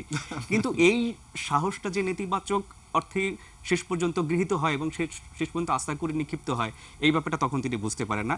আরেকটা হচ্ছে ব্যক্তি জীবনে অসুখী, সাংসারিক জীবনে অসুখী হচ্ছে স্ত্রীর কাছ থেকে অসুখী, স্বামীর কাছ থেকে অসুখী, বাবা মায়ের কাছ থেকে, বাপে খেদানো মায়ে খেদানো, এরকম একটা বিষয় থাকে। ব্যক্তি জীবনের অসুখটাকে সুখে পরিণত করার জন্য অন্যের সুখ দেখে, এই যে পরশ্রী কাতর কীট কথাটা যে তাহসান ভাই ব্যবহার করলেন, এইটা একটা কারণে ব্যবহার করে। আর সর্বশেষ যে কারণটা বলতে চাই, হাফ ডজন কারণের মধ্যে, ফেসবুকে বিভিন্ন রকমের রাজনৈতিক সংগঠনের লাঠিয়াল বাহিনী আছে যারা কিনা একটা সংঘবদ্ধ গ্যাং আকারে কাজ করে, এবং এরা কিন্তু পেইড গালিগালাজের জন্য এটা টাকা পয়সা পায়, প্রকাশ্যে পায়, গোপনেও পায়। প্রকাশ্যে সম্প্রতি একটি সম্প্রদায় পেয়েছিল গালিগালাজের জন্য পরিচিত বা চিহ্নিত একটা গ্যাং, এবং তাদের টাকা পয়সা শেষ পর্যন্ত বাতিল হয়ে গেছে, এবং তারা পরস্পরের মধ্যে ঝগড়া বিবাদ করতে গিয়ে পরস্পরদের মামলা করে করে তারা কিন্তু সর্বশান্ত হয়ে গেছে। আচ্ছা, আমরা অসাধারণ হাফ ডজন 6টা কারণ পেলাম। ইশতিয়াক, আমি আজাদের ওই 6টার পরে একটা কারণ বলতে চাই, সেটা হচ্ছে যে এক শ্রেণীর মানুষ হচ্ছে অযথাই, মানে আমার কোনো কাজ নেই, আমি এখন করব। আর আরেকটা বড় বিষয় আমি বলি, সেটা হচ্ছে যে আমরা একটা মানে খুবই আজগুবি একটা কনসেপ্ট আমরা ফেসবুকে, আমাদের অনলাইনে, এটা হয়তো আমার যেটা মনে হয় এটা বাইরে নাই, সেটা হচ্ছে ফেসবুক সেলিব্রিটি। আজকে তাহসান খান দীর্ঘ সময় ধরে গান করে, অভিনয় করে সেলিব্রিটি তকমা লাগিয়েছেন। আজকে আমি 200 লাইক পেলাম, আমিও সেলিব্রিটি। এই সেলিব্রিটি হওয়ার যে প্রবণতা, এই সেলিব্রিটি হওয়ার যে দৌড়, এইটা অনেক ক্ষেত্রে হচ্ছে আপনার ধরেন এই হিংসাত্মক জায়গা থেকে। আমি আজকে আজাদের কথাটাই ঠিক, যে আজকে দীপু জামান 400 লাইক পেলো, তাকে একটু পচাইতে হবে। পচাইলে কি হবে, আমার হয়তো ওইখান থেকে আমি 10 জন আয় করতে পারলাম, মানে আমার 10 জন নতুন ফ্যান ফলোয়ার তৈরি হলো আমার জায়গা থেকে। এখানে একটা ব্যবসা ছিল না আগে, ট্রায়াঙ্গুলার একটা কি একটা পছন্দ, এটা এখানে একটা বিশেষ কোম্পানির আর কি, বিশেষ কোম্পানি, কি ধরনের একটা ব্যবসা নিয়ে বলে এটাকে? এমএলএম। হ্যাঁ, অনেকটা এমএলএম এর মতো, মাল্টি লেভেল মার্কেটিং। এখানে একটু অ্যাড করার আছে, সেটা হচ্ছে যে ফেসবুক সেলিব্রিটি, এই যে ফ্রেজটা, এটা কিন্তু আবিষ্কৃত হয়েছিল সুনির্দিষ্ট একজন ব্লগারকে, আমি একদম নামই বলে দিই, আমাদের আরিফ জেপ্তিক ভাইকে, একজন প্রবাসী বিতর্কিত ব্লগার গালি দেওয়ার জন্য। সরি, ফেসবুক সেলিব্রিটি এই শব্দবন্ধ ভাই ফ্রেজটা আরিফ জেপ্তিক ভাইকে আক্রমণ করার জন্য প্রবাসী একজন বিতর্কিত ব্লগার, তার নাম বলবো না, তিনি আবিষ্কার করেছিলেন যে ও হচ্ছে ফেসবুক সেলিব্রিটি, অর্থাৎ এটা একটা গালি হিসেবে কিন্তু এটা আবিষ্কৃত হয়েছিল। কিন্তু মানুষ এখন এটাকে এত বেশি গ্রহণ করেছে যে আমাকে ফেসবুক সেলিব্রিটি হতে হবে, বেসিক্যালি এটা কিন্তু ছিল একটা গালি। হ্যাঁ, এবং সবচেয়ে বড় কথা হচ্ছে যে ধরেন খাপানোর জন্য আমি আরিফার হোসেনকে প্রায় ফেসবুক সেলিব্রিটি বলে থাকি। He is a real celebrity. আরেকটা বিষয় হচ্ছে যে আমার ধরেন 100-150 লাইক হয়ে গেল, আমি মনে করলাম যে এখন আমার সরকার পতনের মতো ক্ষমতা চলে এসেছে। হ্যাঁ, আমি যে আমার যা খুশি, আমার যা ইচ্ছে আমি লিখে দিচ্ছি, যে কারণে হচ্ছে তখন হয়তো ওই জায়গাটা ভাগ হয়ে আমাদের পাবলিক ফিগার যারা, তাদের উপর যাচ্ছে, আমাদের অনলাইনে অ্যাক্টিভিস্টদের উপর যাচ্ছে, মানে এই জায়গাগুলি হচ্ছে হিংসাত্মক, মানে যে এটা তৈরি হচ্ছে, সার্কেলটা তৈরি হচ্ছে, এগুলি হচ্ছে একটা বড় কারণ যে আমার হয়ে ওঠার চেষ্টাটা। ওকে, এবং এই জায়গায় আপনার কাছে আমার দ্বিতীয় যে প্রশ্নটা ছিল, যে ব্যাপারটা বুঝতে পারলাম, দ্বিতীয় যে ব্যাপারটা, যে আপনি একজন সম্পাদক, আপনি পত্রিকার পাতা সম্পাদনা করেন, ফিচার এডিটর আমাদের সময়। তো আমরা এখন যেটা দেখছি, আসলে যেটা সত্যি কথা, আমাদের বাংলাদেশে মোবাইল পেনিট্রেশন অনেক হাই, মানুষের হাতে হাতে মোবাইল ফোন। এখন রাস্তায় যে মানি ব্যাগগুলো পাওয়া যায়, আপনি মানি ব্যাগটা রাস্তায় ফুটপাতের মানি ব্যাগ আপনি তুলে খুলে দেখবেন যে এখানে বউয়ের ছবি রাখার যে জায়গা থাকে না, স্ত্রী বা আমার ছবি রাখার জন্য, ওখানে সঙ্গে আলাদা সিম পকেট থাকে, যাতে একাধিক সিম রাখতে পারে, 6টা সিম, 4টা সিম, এরকম বলে যে 6 সিমের মানি ব্যাগ দেন বা 4 সিমের মানি ব্যাগ দেন। মানে এই লেভেলের মোবাইল পেনিট্রেশন আমাদের দেশে এখন আমরা পৌঁছে গেছি। এটার ভালো দিক ডেফিনেটলি থাকা উচিত। আমরা যদি অনলাইনে সার্চ করি যে খালি এমএমএস, আমরা যদি সার্চ করি যে মোবাইল দিয়ে যে করা ভিডিও, আমরা এটা আমি প্রায় প্রতিটা সুযোগেই বলি যে আমার খুবই কষ্ট লাগে যে ইন্দোনেশিয়া, মালয়েশিয়া, আপনার ইন্ডিয়া তো বাদ দেন, মানে এরকম ছোট ছোট দেশ আর কি, যারা আমাদের হয়তো মুসলিম দেশ বা নন মুসলিম দেশরাও ছোট ছোট ছোট ছোট দেশ, তাদের এখানে আপনি প্রচুর এমএমএস পাবেন যে একজন কেউ ঘুষ খাচ্ছে বা একটা কোনো দুর্নীতি হচ্ছে, সে ওগুলো ভিডিও করে আপলোড করে দিচ্ছে, প্রচুর পাবেন। কিন্তু আমাদের দেশে আমাদের প্রত্যেকটা মানুষ এক একজন জীবন্ত এক একটা চ্যানেল, তার পকেটে, আপনার পকেটে একটা ভিডিও আছে, একটা ভিডিও ক্যামেরা আছে, একটা স্টিল ক্যামেরা আছে, একটা নোটবুক আছে, একটা রেকর্ডার আছে। এই প্রত্যেকটা মানুষ এক একজন জলজ্যান্ত সাংবাদিক। তারপর আমাদের মানে শুধু মানে অ্যাডাল্ট কন্টেন্টওয়ালা ওই স্ক্যান্ডালাস এমএমএস ছাড়া বাংলাদেশে আপনি অলমোস্ট পাবেনই না কিছু। রিসেন্টলি আমরা একটা ওই ছেলেটার ভিডিওটা আমরা পেয়েছি, যে কারণে আমরা ধরতে পেরেছি সেই সৌদি আরবে যে রাজনের ব্যাপারটা খালি একমাত্র বা হয়তো অল্প কয়েকটার মধ্যে একটা আমাদের এক্সাম্পল। তো এই জিনিসটা নিয়ে আমরা আলাপ করতে চাই। আমরা ফিরে আসবো, আরেকটা বিরতি নিতে হবে আমাদেরকে, বিরতি পর ফিরে আসবো। যে আমি জানতে চাইবো আপনাদের কাছে যে কিসের জন্য, মানে আমাদের কি আসলেই কি এন্টারটেনমেন্ট এতটাই অভাব, নাকি আমরা মানুষ হিসাবে আসলেই এতটা খারাপ যে এই আমরা আমাদের আশেপাশের দোষগুলোর চেয়ে ভালো জিনিসকে গালি দিতেই আমরা আনন্দ বেশি পাই, ওখানেই সুখটা খুঁজে পাই। এই ব্যাপারটা নিয়ে আমরা কথা বলবো বিরতির পরে। নিচ্ছি ছোট্ট একটা বিরতি।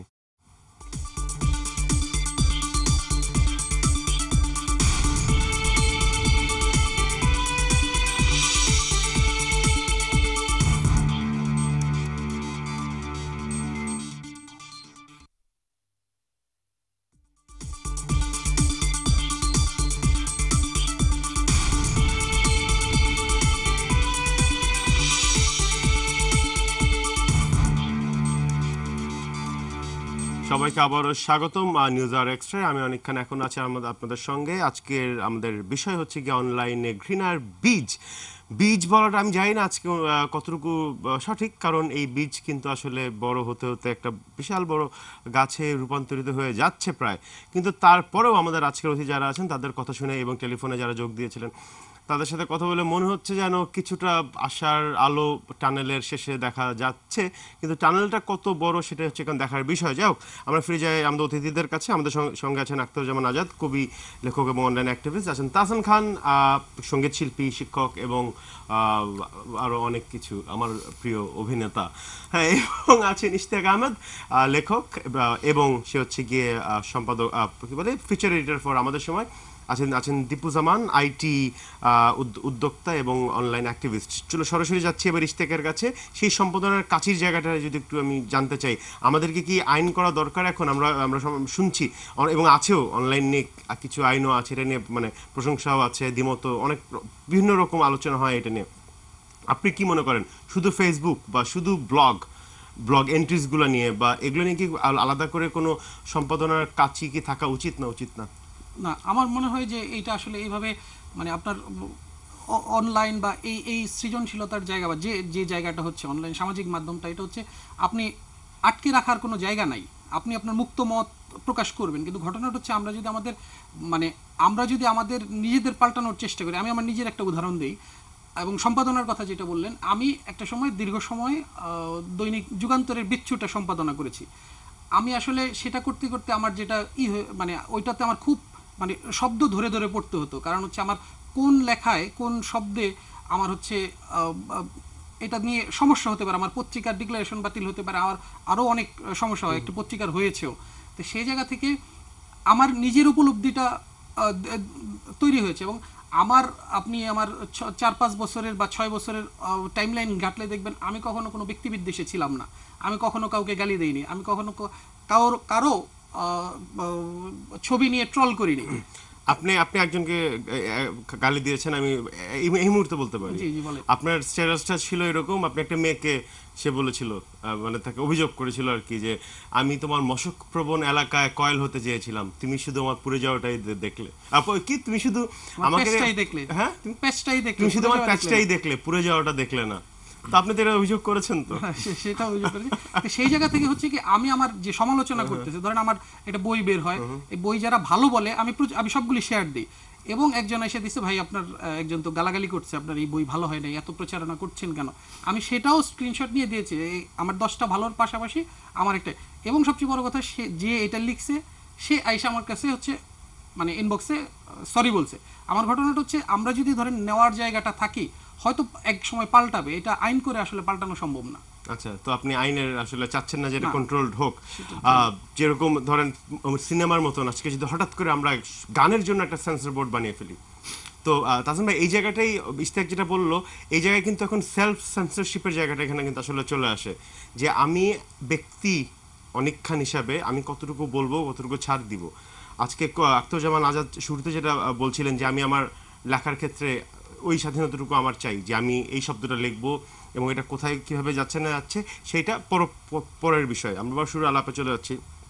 এবং দীপুজামান যেটা বললেন সেটা যে সে নিজেই আপনাকে নিয়েও ট্রল করেছে এবং সে পরে পার্থক্যটা বুঝেছে যে আসলে হেইট এবং এটা এটা করার ফলে কি এটা। তো আজকে যে আলোচনা, এই আলোচনার থেকে তাসলিম ভাই আপনি কি মনে করেন যে মানুষ কি সাধারণ মানুষ, আমরা কি যেটা বলছিলাম আর কি বিদায়ের আগে, যে আসলে এত খারাপ আমরা, আমাদের কোনো এমএমএস এরকম আমরা ব্যবহার করি না কেন মোবাইল ফোনটাকে, আমাদের সিটিজেন জার্নালিস্ট নাই কেন?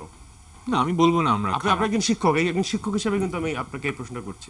ওই যে বললাম 735 কোটি মানুষ, আমরা কেউই তো ফেরেশতা না, মানে শব্দটা ইউজ করলাম, মানে আমরা মানুষ, ভালো খারাপ মিলেই মানুষ। এখন ভালো মানুষ আমরা কাকে বলি? যারা হয়তো একটু খারাপ করার আগে একটু চিন্তা করি, হয়তো একটু চেষ্টা করি খারাপ থেকে বেঁচে থাকার, কাউকে একটা গালি দেওয়ার আগে একটু হয়তো চিন্তা করি দিব। যারা প্রতিনিয়ত গালি দিচ্ছি এবং সেটাতে আনন্দ পাচ্ছি, হয়তো তাদেরকে আমরা খারাপ বলছি, কিন্তু আসলে কেউ তো খারাপ ভালো না, সবার মাঝেই আছে।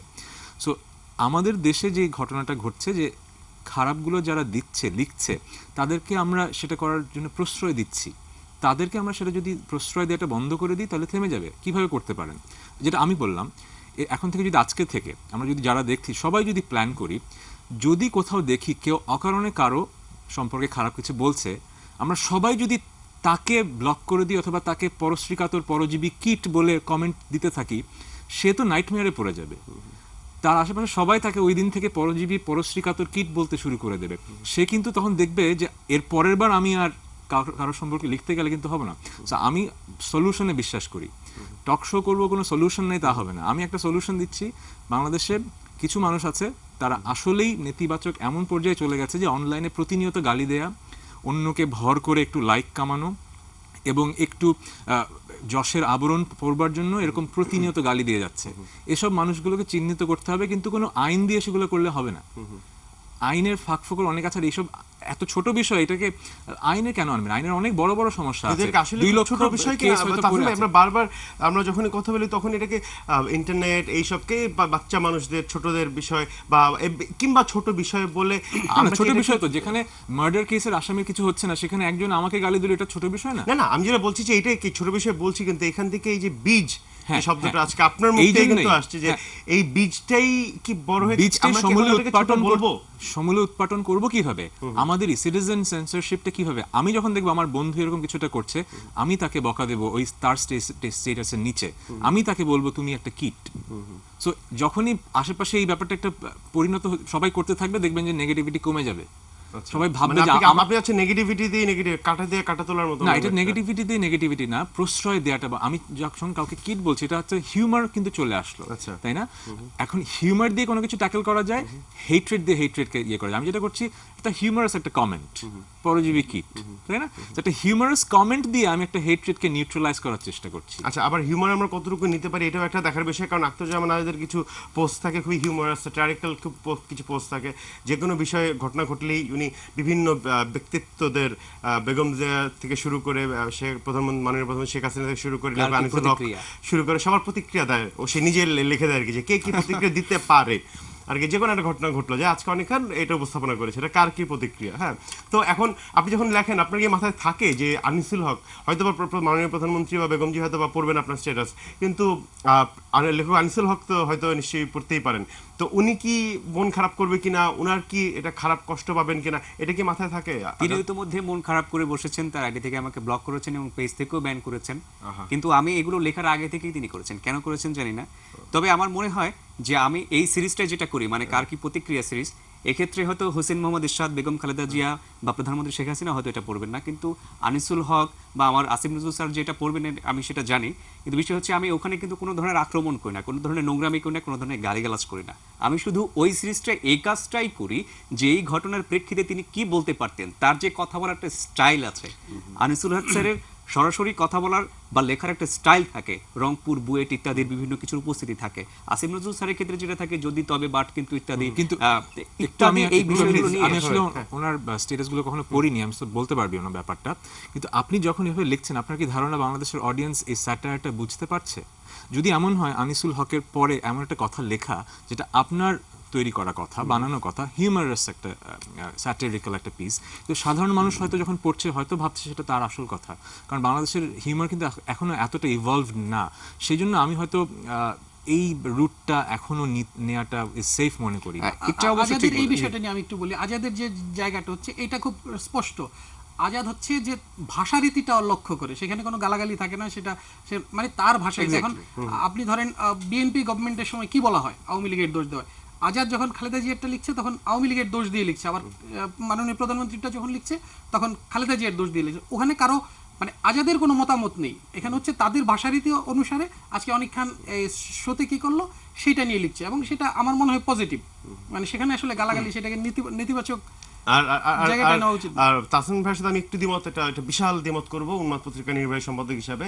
হিউমার কিন্তু আমরা আসলে নিতে পারতাম, আমরা কিন্তু প্রচুর মানে আমাদের জাতি হিসাবে একমাত্র হিউমার ছিল বলেই কিন্তু মনে হয় আমার মনে হয় এখনো আমরা ঠিক আছি। ওটাই একদিক থেকে ব্যর্থতা। সামথিং হ্যাপেন্ড তাসনিম ভাই, সামথিং হ্যাপেন্ড। এখন আমাদের সহনশীলতাটা এত কমে গেছে আমাদের, এবং এটার কারণে আমরা হিউমারটা স্যাটারটা বুঝতে পারি না। এবং আমাদের sense of humor নেই, কিন্তু sense of humor আছে। এবং আমার ধারণা তাসনিম ভাই এটাই বলতে চাচ্ছিলেন হয়তো যে আপনি যখন আনিস ভাইকে নিয়ে ইলেকশন, আমি বলছি না আনিস ভাই কি বলে অসহনশীল, মোটেই তিনি না, তার হিউমারও অসাধারণ হিউমার তিনি করেন। তো ওইটা মাথায় রাখেন কি না যে আসলে যার কথা বলছি সে মন খারাপ করে কি আদৌ করে না। একটু আগে অফেয়ারে দীপু একটা প্রশ্ন করছিল, ওইটা যেহেতু আমাদের প্রায় সময় কম আমি প্রশ্নটা করে ফেলি তাসনিম ভাইকে। তাসনিম ভাই, আপনিও তো হিউজ স্টার এবং একটা বিশাল সেলিব্রিটি, আপনিও এখানে এই ধরেন যেটা আমরা সবসময় বলি টক শোতে বড় বড় কথা হয়, টক শোতে আমরাও এখানে বড় বড় কথা বললাম, কিন্তু আপনার যে ফেসবুকের এত লক্ষ ফলোয়ার, এত লাখ লাখ আপনার মানে আপনার কি বলে লাইকস পড়ে, কমেন্ট আসে, আপনি কি সেগুলা পড়েন বা জবাব দেন বা তাদেরকে কি আপনি কন্টেন্ট করেন যারা ভালো কথা বলে? অবভিয়াসলি, মানে ধরেন 32 লক্ষ মানুষ যদি একটা পেজে থাকে, নিশ্চয়ই প্রতিদিন কয়েক লক্ষ কমেন্ট আসতেই পারে। কিন্তু একটা মানুষ, আমার তো একটা ফিজিক্যাল লিমিটেশন আছে, আমি তো সব পড়তেও পারি না, রিপ্লাই দেওয়া সম্ভব না। কিন্তু যখন মাঝে মধ্যে খুব ভালো কোনো কমেন্টস পাই, ডেফিনেটলি রিপ্লাই করি। কিন্তু এখন যুগটা কিন্তু পাল্টে গেছে। আগে একটা সময় ছিল আমরা শুধু ভালো খুঁজতাম, মনে হতো যে আমার জন্য ভালো বেশি থাকে। এখন যদি ওয়ার্ল্ড ওয়াইড দেখেন, বাংলাদেশেও দেখেন, রিসেন্টলি যাদেরকে নিয়ে সমালোচনা হচ্ছে তারাই কিন্তু স্পন্সরশিপ ডিলস হয়তো পাচ্ছে, তারাই কিন্তু বড় সেলিব্রিটি হয়ে যাচ্ছে, যাদেরকে নিয়ে আপনি বেশি হাসি ঠাট্টা তামাশা করছেন। যেটা হচ্ছে যে any publicity is good publicity. সেলিব্রিটিরা বুঝে গিয়েছে যে there is nothing called negative publicity. কাউকে নিয়ে একটা নেগেটিভ নিউজ হলে এটা এত বেশি ছড়াচ্ছে, তখন তাকে নিয়ে, আমি নাম ধরে বলবো না, অনেকেই আছেন রিসেন্টলি, তারা কিন্তু আসলে তাদের শিল্পী সত্তার কারণে যতটুকু ফেমাস, তার চেয়ে বেশি ফেমাস হয়ে যাচ্ছেন, তাদের নিয়ে সমালোচনা হচ্ছে বলে। সো সেলিব্রিটিরা কিন্তু এখন আমরা এগুলো নিয়ে চিন্তা করি না, চিন্তা করা উচিত সাধারণ মানুষ। অত জিনিসটা কিন্তু উল্টা হওয়া উচিত ছিল। যেমন আরিফার হোসেন, যেই লোক ফেসবুকে এত অসাধারণ সব কাজ করছেন, তাকে কিন্তু আজকে রাস্তায় থাকার কথা ছিল। তার কথা ছিল যে ইন রিয়ালিটি, মানে ভার্চুয়াল ওয়ার্ল্ডে না, অ্যাকচুয়াল ওয়ার্ল্ডে নেমে আরো অনেক কিছু করা। আই এম শিওর একদিন করবেন, আমিও সে আশা করি। এবং আপনাকে বলে রাখি, আপনার চেহারা কিন্তু মোটেও খারাপ না আরিফার হোসেন, আপনার চেহারা যথেষ্ট ভালো, আপনি চাইলেই রাস্তায় নামতে পারেন নাকি? আমরা অন্তত তাকে ব্যক্তিগতভাবে যারা চিনি এটা বলতেই পারি। তো আজকের মধ্যে এখানে প্রোগ্রাম শেষ করতে হচ্ছে, তো বিদায়ের আগে কি কোনো আমি ছোট একটা কথা বলতে চাচ্ছিলাম। আচ্ছা প্লিজ। সেটা হচ্ছে, আমি এই সুযোগে একটা কথা বলতে চাই যে এখন মানুষজনের ভিতরে যে লাইক প্রীতির একটা ব্যাপার, যে লাইক কামানো চাই, যে মাথায় কিছু আসুক না আসুক আমাকে প্রতিদিন একটা কিছু পোস্ট করতে হবে সো দ্যাট আমি লাইক গুনতে পারি। সো কেন করতে পারি? So that I can call myself A celebrity. আসলে সেলিব্রিটি জিনিসটার মিনিং আগে জানতে হবে। অনলাইনে লিখে সেলিব্রিটি হওয়া যায় না। সেলিব্রিটির একটা আলাদা মিনিং আছে, সেটা সম্পর্কে আমাদের আগে ওয়াকিবল হয়ে তারপর আমাদেরকে ডিসাইড করতে হবে আমরা কি আসলে সেলিব্রিটি হইতে চাই নাকি অনলাইনে লাইক কামাতে চাই। আর এই লাইক কামানোটা যদি আমরা কন্ট্রোল করতে পারি, তাহলে এই হেটিজম বলেন, ঘৃণা বলেন, যা বলেন, সবকিছু শেষ হয়ে যাবে। ইশতিয়াক। আমাদের এই টোটাল আলোচনা থেকে আমরা ফেসবুকটাকে খুব নেগেটিভ ভাবে নিয়ে আসলাম বা যোগাযোগ ভাবে। তবে আমি একটা জিনিস বলতে পারি, এই যে আজকে রাজন হত্যার যে বিচার আপনার দুবাই তাকে যে সৌদি আরব থেকে ধরা হয়েছে, এবং আমার ধারণা এই যে আমাদের মানে টোটাল যে কার্যক্রম, আমাদের স্ট্যাটাস, আমাদের লাইক, আমাদের ছড়িয়ে যাওয়া শেয়ারের বিষয়টা, এইটা থেকে রাজন হত্যার সবগুলি আসামি ধরা বা এরকম আইনি বা সহায়তার জায়গাটা কিন্তু তৈরি হয়েছে, এটার একটা পজিটিভ জায়গাটাও আছে এবং আমরা চাইলেই সেটা করতে পারি।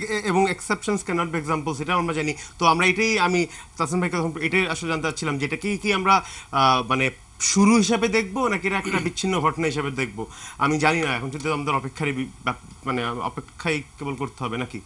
এটা কিন্তু অনেক বড় একটা টপিক, আরেকটা টপিক হয়তো আজকে এখনো সম্ভব না এটা। জাস্ট কনক্লুডিং রিমার্ক, যেটা আমি এসব শোতে আসার আগে চিন্তা করি যে কেন আসছি আমি শোতে। সো এই শোতে এসেছি একটা কারণেই, বাংলাদেশে 16 কোটি মানুষ আছে, তার মধ্যে বেশ অনেক মানুষ এই শোটা দেখছে। তাদের মাঝে যারা আমার ভক্ত আছে, তারা আমার কথাটা শুনবে। তাদেরকে আমি বলতে এসেছি যে এখন থেকে কাউকে নিয়ে কোনো নেতিবাচক কথা বলবার আগে একটু চিন্তা করি কেন লিখছি। আমি কি ইতিবাচক লেখার সম্পর্কে, কারো সম্পর্কে লিখতে পারি? আমি সেটাই বরং লিখি, কারণ পজিটিভিটি দিয়ে পৃথিবীটাকে আমরা সুন্দর করতে পারবো। আর আমরা তো কেউ পারফেক্ট না, আমরা সবাই ইমপারফেক্ট। শুধু চেষ্টাটা থাকতে হবে, পৃথিবীটাকে খুবই সুন্দর করে ফেলা সম্ভব। চেষ্টাটা থাকতে হবে। আমি আজকে ভালো একটু করি, খারাপ একটু কম করি, কেউ তো আমরা তো পারফেক্ট হতে পারবো না, কিন্তু যদি চেষ্টাটা থাকে তাহলে হবে। সেরকম সোশ্যাল মিডিয়াতে খারাপ লেখার আগে থেমে যায় না, সেটাই। আজাদ, জাস্ট আমরা ছোট্ট করে শেষ করে দিই, সেটা হচ্ছে যে আমরা ফেসবুকে যেন মানুষকে মানুষ হিসেবে গণ্য করি, একটা আইডি হিসেবে যেন গণ্য না করি। ইশতিয়াক আহমেদের একটি আইডি আমার পক্ষে ব্লক করা সম্ভব, কিন্তু ইশতিয়াক আহমেদ যে আমার পাশে এখন বসে আছেন এই মুহূর্তে, কিন্তু আমি তাকে চাইলেই ব্লক করতে পারবো না। তাহসান ভাই আইডিটাকে আমি আনফ্রেন্ড করতে পারি, কিন্তু চাইলে এই মুহূর্তে আমি এই পাশের চেয়ার থেকে তাকে আনফ্রেন্ড করতে পারছি না। সো মানুষকে মানুষ হিসেবে যদি গণ্য করি এবং আইডি হিসেবে গণ্য করা যদি আমরা বাদ দিয়ে দিই, অ্যাকাউন্ট হিসেবে গণ্য করা যদি আমরা বাদ দিয়ে দিই, তাহলে আমার মনে হয় যে ফেসবুকে এই যে একটা অস্থিরতা চলছে এটা অবশ্যই বন্ধ হয়ে যাবে। এবং সব কথা শেষ কথা হচ্ছে যে চোখের দিকে তাকিয়ে আমি যে কথাটি একজনকে বলতে না পারবো, সেই কথাটি যেন ফেসবুকে আমরা গালিগালাজ আজকের ব্যবহার না করি। চোখের দিকে তাকিয়ে কথা বলার অভ্যাসটা আমাদেরকে গড়ে তুলতে হবে। Thank you Azad, it was brilliant. Tasim ভাই, আমরা সবাই মনে ওর সাথে একমত যে অন্তত এই জায়গাটাতে যে আপনি যেটা বলেন মানুষ হিসেবে দেখা, যে আমরা শুধুমাত্র হত্যা করার সময় তাকে মানুষ হিসেবে গণ্য করছি, কিন্তু তাকে নিয়ে কথা বলার সময় বা তাকে নিয়ে কোনো কমেন্ট করার সময় মানুষ হিসেবে গণ্য করছি না। একবারও ভাবছি না যে সে কি মনে করছে, কতটুকু কষ্ট সেই মানুষটি পেতে পারে। তো যাই হোক, আমার তো মনে হয় আলাপে আমরা কিছুটা আশার আলো দেখলামই। তো সেই আশার আলো নিয়ে আজকের মতো বিদায় নিতে যাচ্ছি নিউজের এক্সট্রা থেকে। যেটা সব একটু আগেও বললাম যে টানেলের শেষে কিন্তু আসলে আলো আছে। বীজ হয়তো বা ঘৃণার হতে পারে, কিন্তু এই বীজটিকে আমরা সমূলে উৎপাটন করতেই পারি। অনেক রকম আজকে সলিউশনের কিছু এক্সাম্পল আমরা পেয়ে গেলাম। কিন্তু আমরা শুধু টানেলের শেষে আলো আছে সবাই বলে, এবং আমরা সেটা বিশ্বাসও করি। কিন্তু শুধু এতটুকুই আজকের মতন চাওয়া যে টানেলটা যাতে খুব বেশি লম্বা না হয়ে যায়, টানেলটা যাতে আমাদের ধরা ছোঁয়ার ভিতরেই থাকে। আমরা যেন সেই সুদিনটা দেখতে পাই যে বাংলাদেশে এই ইন্টারনেটের এই ডিজিটাল বাংলাদেশের কথা আমরা বলছি, এই ডিজিটাল বাংলাদেশ, এই ডিজিটাল এই যে জিনিসপত্রগুলো আছে, যেই এলিমেন্টসগুলো আছে, এগুলো ব্যবহার করে একটি অসাধারণ সুন্দর এবং হ্যাপি এবং ঘৃণাহীন একটি সুন্দর বাংলাদেশ যেন অন্তত আমরা দেখা শুরু করতে পারি। আমাদের পরের জেনারেশন তো নিশ্চয়ই আরও এর চেয়ে বেটার পাবে।